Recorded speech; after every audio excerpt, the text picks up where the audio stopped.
Inter के इस साल परीक्षा देने वाले सभी विद्यार्थियों को एक बार पुनः मेरे यूट्यूब चैनल में स्वागत है। जैसे पिछले सीरीज से हम बार बार आपको यह दिखाने का प्रयास कर रहा हूं कि मेरे द्वारा कुछ आपको गेस क्वेश्चन दिए जा रहे हैं और इस गेस क्वेश्चन के माध्यम से आप अपने परीक्षा में बस गेस क्वेश्चन को बेहतर ढंग से एक बार आप समझ लें और इसके उत्तर को आप अपने पुस्तक की सहायता से अध्ययन कर लेते हैं या मेरे YouTube चैनल के डाउनलोड किए गए पूरे चैप्टर्स हैं, सभी क्वेश्चंस मेरे YouTube चैनल में मिलेंगे, आप वहां से भी सर्च करके देख सकते हैं। तो मैं इस संभावित प्रश्न से ही आपको पूरे तरह से उम्मीद के साथ कह सकता हूं कि आप बहुत ही बेहतर करेंगे। आपके परीक्षा के लिए बहुत ही महत्वपूर्ण स्थितियों में यह प्रश्न आपको पहुंचाने वाला है। तो देखिए यहाँ मैं दो सेट में, एक ही सेट में मैं यहाँ पे दो प्रकार का प्रश्न आपके बीच में प्रस्तुत किया हूँ, या दो तरह के प्रश्न जैसे आपके लघु उत्तरीय प्रश्न हैं, इसमें मैं टोटल 20 प्रश्न को समाहित किया हूँ। और फिर यहाँ देखेंगे कि दीर्घ उत्तरीय प्रश्न में जो है यहाँ पे 15 क्वेश्चन हैं। तो ऐसे जरूरी नहीं है कि मैं लघु उत्तरीय में जो रखा हूँ वह दीर्घ उत्तरीय में नहीं पूछे और जो मैं दीर्घ उत्तरीय में रखा हूँ वह लघु उत्तरीय में नहीं पूछे। कुछ क्वेश्चन ट्रांसपेरेंट हो सकते हैं, यानी लघु उत्तरीय के प्रश्न आपके दीर्घ उत्तरीय में भी हो सकते हैं या दीर्घ उत्तरीय के प्रश्न लघु उत्तरीय में हो सकते हैं। ऐसे निश्चितता के साथ नहीं कहा जा सकता है, लेकिन इतने प्रश्न को आप अगर देखेंगे तो इतना तो निश्चितता के साथ कहा जा सकता है कि आपका रिजल्ट बहुत ही बेहतर होगा, यह मैं पूरे दावे के साथ कह सकता हूं। तो देखेंगे यहाँ कि जैसे लघु उत्तरीय में मैं कौन कौन सा प्रश्न रखा हूं जो अर्थशास्त्र विषय से रखा गया है। इस अर्थशास्त्र में जैसे व्यष्टि अर्थशास्त्र की कौन कौन सी विशेषताएं हैं, व्यष्टि अर्थशास्त्र की कौन कौन सी विशेषताएं हैं। दूसरा प्रश्न देखेंगे कि आर्थिक समस्या उत्पन्न होने के मुख्य कारण कौन से हैं। आर्थिक समस्या यदि उत्पन्न होता है तो आर्थिक समस्या उत्पन्न होने के मुख्य कारण क्या है, कौन कौन से कारण है जिससे आर्थिक समस्याएं उत्पन्न होती है। आर्थिक यानी कि आर्थिक तो समझ रहे हैं ना कि आर्थिक समस्याएं क्या होती है या उत्पन्न होने के कौन कौन से कारण होते हैं। तो इस तरह से अगले प्रश्न में देखेंगे जो तीसरे प्रश्न के रूप में है कि अर्थशास्त्र के न्यून मांग की स्थिति की व्याख्या कीजिए। अर्थशास्त्र की जो न्यून मांग होती है, यह न्यून मांग क्या है, न्यून मांग से आप क्या समझते हैं, इसके स्थिति की व्याख्या करना है कि अर्थशास्त्र की न्यून मांग की स्थिति की व्याख्या कैसे हम कर सकते हैं, इसकी स्थितियों की व्याख्या करना है। पुनः चौथे प्रश्न में मैं यहां रखा हूं कि न्यून मांग एवं अतिरेक मांग में अंतर स्पष्ट करें। न्यून मांग क्या होता है, अतिरेक मांग क्या होता है, इसके बीच में जो अंतर है, डिफरेंसेस है, इस डिफरेंसेस को स्थापित करना है, यहां डिस्क्राइब करना है। देख रहे हैं यहां। नेक्स्ट इसके बाद चौथे के बाद पांचवें प्रश्न पे आप विचार करेंगे। तो पांचवें में जैसे दिया गया है कि सीमांत उपयोगिता और कुल उपयोगिता से आप क्या समझते हैं। सीमांत उपयोगिता क्या है और कुल उपयोगिता क्या है, इससे आप क्या समझते हैं, इसके बारे में आपके बीच में प्रस्तुत किया गया है प्रश्न। तो सीमांत उपयोगिता को आप जानेंगे, कुल उपयोगिता को जानेंगे और दोनों के बीच में जो संबंध है उसको स्थापित करेंगे, इसकी उपयोगिता को आप लिखेंगे। ठीक है। इसके बाद देखेंगे कि प्रतिफल के नियम से आप क्या समझते हैं। यह बहुत ही महत्वपूर्ण प्रश्न भी है। प्रतिफल के नियम से आप क्या समझते हैं और इसके प्रकारों का उल्लेख करें। इसके कितने प्रकार होते हैं, प्रतिफल के नियम के कितने प्रकार होते हैं, इसके प्रकारों को लिखना है। पुनः अगले प्रश्न में यहां देखेंगे कि सीमांत आगम और कुल आगम में अंतर स्पष्ट करें। सीमांत आगम क्या है, कुल आगम क्या है। तो सीमांत आगम और कुल आगम में अंतर स्पष्ट करना है।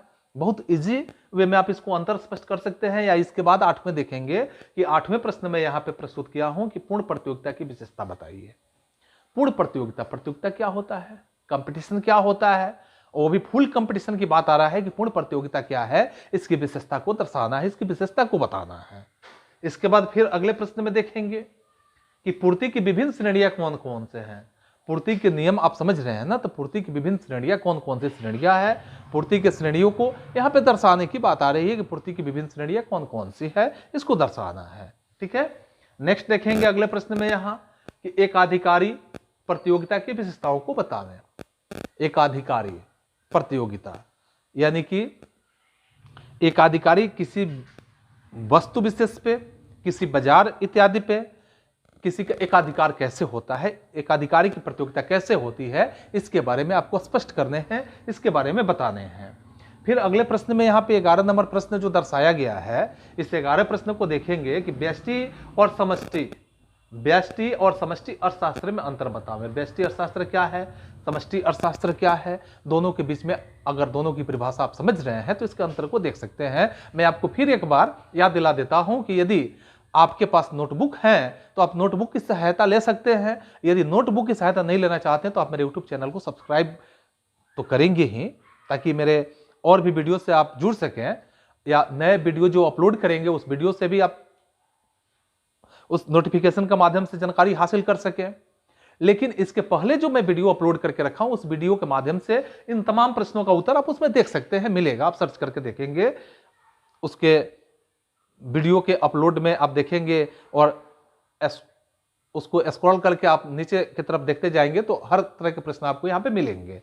इसके बाद देखेंगे कि किन्स के सिद्धांत, किन्स का सिद्धांत क्या है, किन्स के सिद्धांत का वर्णन करना है, किन्स के सिद्धांत के बारे में बताना है। पुनः अगले प्रश्न में है 13 नंबर में कि राष्ट्रीय आय आर्थिक प्रगति का सूचक है कैसे। बहुत महत्वपूर्ण प्रश्न है। राष्ट्रीय आय जो है आर्थिक प्रगति, यानी कि जो आर्थिक प्रगति होता है, इकोनॉमिकल डेवलपमेंट होता है, उसके बारे में राष्ट्रीय आय यानी कि नेशनल इनकम जो होता है वह कैसे एक तरह का सूचक माना जाता है, इसके बारे में स्पष्ट करना है। पुनः अगले प्रश्न में दिया गया है कि मुद्रा के प्रमुख कार्यों का उल्लेख करें। मुद्रा क्या है ये तो समझ रहे हैं, तो मुद्रा के कार्यों को भी लिख सकते हैं। मुद्रा यानी रुपया पैसा जो होता है वो क्या है और इसके कौन कौन से कार्य है, मुद्रा के कौन कौन से काम है, इसके बारे में दिखाना है। ऐसे दीर्घोत्तरीय में भी आपको मिलेगा कि मुद्रा कितने प्रकार के होते हैं, कौन कौन से मुद्रा के प्रकार हैं, इत्यादि इत्यादि प्रश्न आपको दीर्घोत्तरीय में मिल सकता है।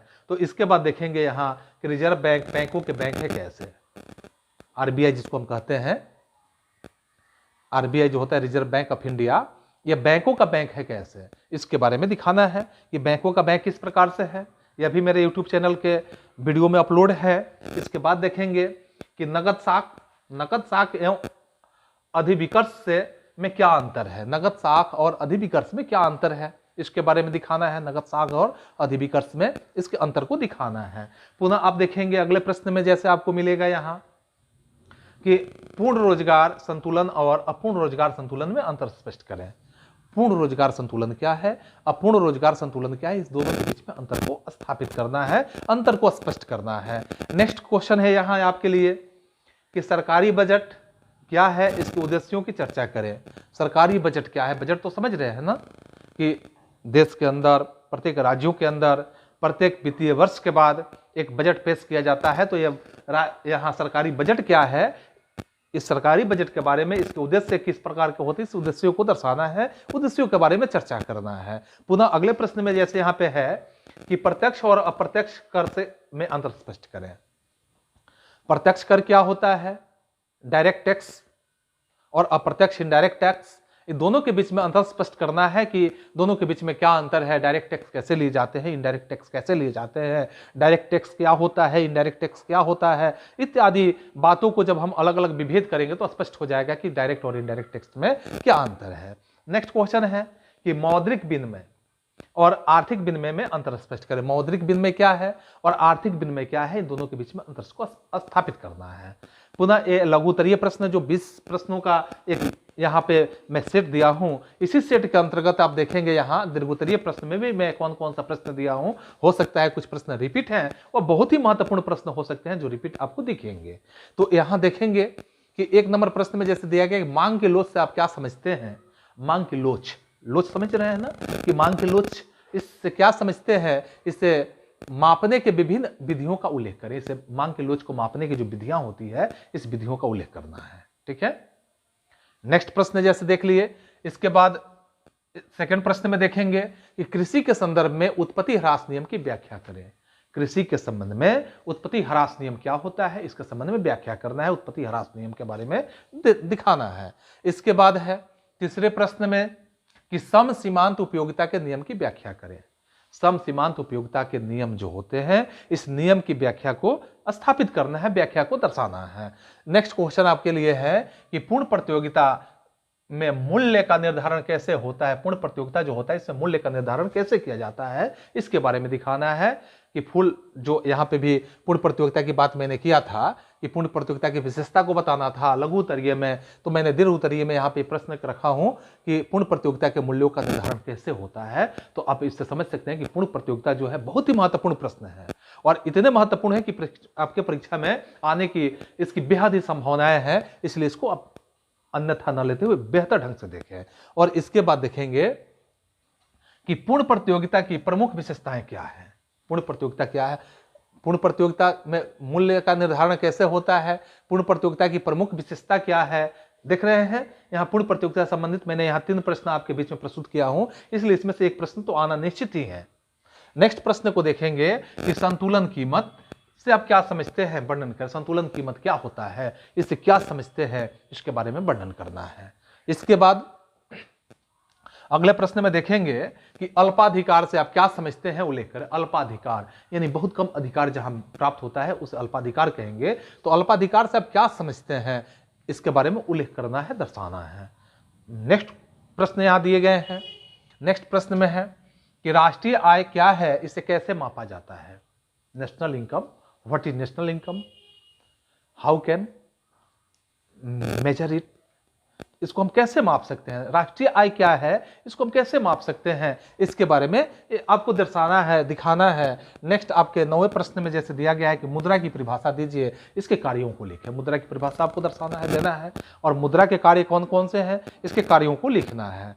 और इसके बाद के प्रश्न जो दिए गए हैं कि केंद्रीय बैंक के प्रमुख कार्यों को लिखें। केंद्रीय बैंक जो अभी बताया गया, केंद्रीय बैंक क्या है, केंद्रीय बैंक के कार्य कौन कौन से हैं, तो इसके कार्यों को दर्शाना है, इसके कार्यों को लिखना है। और इसके बाद के जो प्रश्न आपके हैं, 11 नंबर प्रश्न जो है दीर्घ उत्तरीय के, कि केंद्रीय बैंक और व्यापारिक बैंक में अंतर स्पष्ट करना है। केंद्रीय बैंक क्या है, व्यापारिक बैंक क्या है, दोनों के बीच में जो डिफरेंसेस है, व्हाट इज डिफरेंसेस, यानी यहां हमें दर्शाना है कि दोनों के बीच में डिफरेंस क्या है, अंतर क्या है। नेक्स्ट क्वेश्चन जैसे दिया गया है कि सीमांत उपयोगिता की प्रवृत्ति को समझावें। सीमांत उपयोगिता की प्रवृत्ति क्या है, इस प्रवृत्ति को दर्शाना है, समझाना है कि सीमांत उपयोगिता की कौन सी प्रवृत्ति है। और इसके बाद जो प्रश्न दिए गए हैं आपके बीच में, यहां देखेंगे कि व्यावसायिक बैंक की शाख की सीमाएं क्या है। व्यावसायिक बैंक की शाख की सीमाएं क्या है, इसकी शाख यानी क्रेडिट जो होता है, क्रेडिट की बात आप समझते हैं ना, कि जैसे बाजार में सबका क्रेडिट जो होता है, जिस तरह क्रेडिट होता है उस तरह का उसका आय व्यय होता है, उस तरह वह वस्तुओं का खरीद बिक्री कर सकता है। तो एक क्रेडिट के हिसाब से जैसे हम देखेंगे, इसके शाख के हिसाब से कि व्यावसायिक बैंकों का शाख क्या है, इस शाख को दर्शाना है। और नेक्स्ट प्रश्न जो दिया गया है कि व्यापार शेष एवं भुगतान शेष की आवश्यकताओं को, अवधारणाओं को स्पष्ट करें। व्यापार यहां दिया गया, व्यापार शेष और भुगतान शेष की अवधारणाएं कौन कौन सी है, इस अवधारणाओं को दर्शाना है, इस अवधारणाओं को स्पष्ट करना है। और नेक्स्ट प्रश्न जो है कि मांग तथा पूर्ति वक्रों की सहायता से, मांग तथा पूर्ति वक्रों की सहायता से विदेशी विनिमय दर से निर्धारण की प्रक्रिया को यहां दर्शाना है, समझाना है कि इसके निर्धारण की कौन कौन सी प्रक्रियाएं हैं, इसके बारे में दिखाना है। तो अब मेरे हिसाब से आप इतने प्रश्नों को बेहतर ढंग से अध्ययन कर लेते हैं तो आपको किसी भी कीमत में बेहतर अंक लाने से कोई रोक नहीं सकता है। यह मेरा पूरा दावा है आपके साथ। और इस तरह से यह सेट कंप्लीट होता है और पुनः अगले सेट का प्रतीक्षा करते रहें। अगला सेट मैं तुरंत ही आपके बीच में अपलोड करूंगा। तब तक आप सभी को एक बार पुनः धन्यवाद।